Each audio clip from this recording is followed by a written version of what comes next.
Hi hello everyone. நம்ம என்ன topic பற்றி டிஸ்கஸ் பண்ண போகிறோன்னா, 4th லெசனில் இருக்கக்கூடிய எக்ஸசைஸ் ப்ராப்ளம் 15 பற்றி பார்க்க போகிறோம். ஸோ இந்த எக்ஸசைஸ் ப்ராப்ளமில் பார்த்தீங்கன்னா ஒரு 200 டர்ன்ஸ் இருக்கக்கூடிய காயில் இருக்குது. அதோட ரேடியஸ் பார்த்தீங்கன்னா 2 சென்டிமீட்டர் இருக்குது.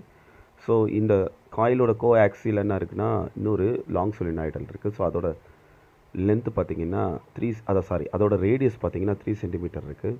If the turn density of the solenoid is 19 turns per centimetre. இப்போ பார்த்தீங்கன்னா அந்த சொலினாய்டோட அந்த டென்சிட்டி இருக்குது பார்த்தீங்களா, அது வந்து 900 டர்ன்ஸை நம்ம மாற்றிட்டோன்னா என்ன கேட்குறாங்க அப்படின்னா மியூச்சுவல் இண்டக்ஷன் எவ்வளோ இருக்கும் அப்படின்றத கேட்குறாங்க. ஸோ ஃபர்ஸ்ட் ஆஃப் ஆல் பார்த்தீங்கன்னா இதில் எவ்வளோ இருக்குது, இந்த நம்பர் ஆஃப் டர்ன்ஸ் பார்த்தீங்கன்னா வந்து பார்த்தீங்கன்னா 200 டர்ன்ஸ் இருக்குது. ஓகேயா. ஸோ இந்த கோஆக்சில் காயிலில் பார்த்தீங்கன்னா எவ்வளோ இருக்குன்னா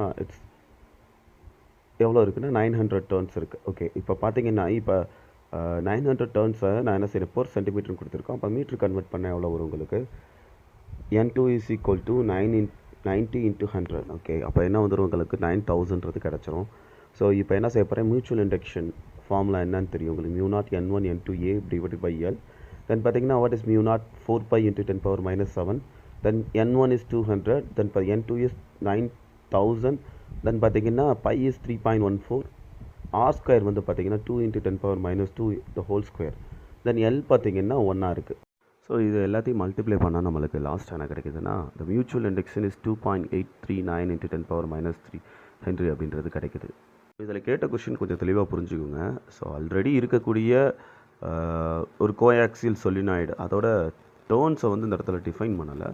பட் என்ன சொல்லியிருக்காங்கன்னா அதோட ரேடியஸை வந்து டிஃபைன் பண்ணியிருக்காங்க. அது எவ்வளோ ரேடியஸில் இருக்குது அப்படின்னா 3 சென்டிமீட்டர் ரேடியஸில் இருக்குது. ஸோ அதோட டர்ன்ஸ் மட்டும் உங்களுக்கு இன்க்ரீஸ் ஆகிற மாதிரி காமிச்சிருக்காங்க. அதாவது N2 மட்டும் உங்களுக்கு என்னது எவ்வளவு இருக்குது அப்படின்றத சொல்லியிருக்காங்க. ஸோ அதை பேஸ் பண்ணி தான் நம்ம மியூச்சுவல் இண்டக்ஷன் நம்ம ஐடென்டிஃபை பண்ணுறோம். ஸோ தேங்க்யூ ஃபார் வாட்சிங் திஸ் வீடியோ. லைக் பண்ணுங்கள், சப்ஸ்கிரைப் பண்ணுங்கள், பெல் பட்டனை கிளிக் பண்ண மறந்துடாதீங்க.